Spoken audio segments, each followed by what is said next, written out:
سیدنا ابو ہریرہ رضی اللہ عنہ بیان کرتے ہیں کہ رسول اللہ سے علیم نے فرمایا، جو آدمی اس بات کو پسند کرتا ہے کہ اللہ تعالیٰ سختیوں اور پریشانیوں میں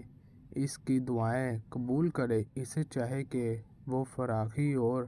خوشحالی میں بکثرت دعا کرے۔ سیدنا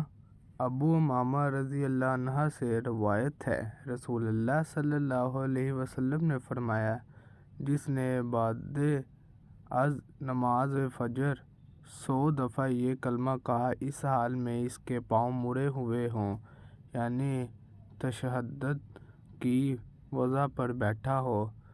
نہیں کوئی معبود برحق مگر اللہ، وہ اکیلا ہے، اس کا کوئی شریک نہیں، بادشاہت اس کی ہے، ساری تعریف اس کے لیے ہے،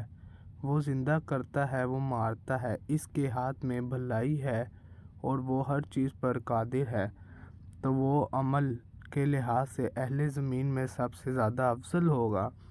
ہاں، وہ آدمی جس نے اس کے برابر یا اس سے زیادہ عمل کیا تو اس کا مقام اس کے برابر یا اس سے زیادہ ہوگا۔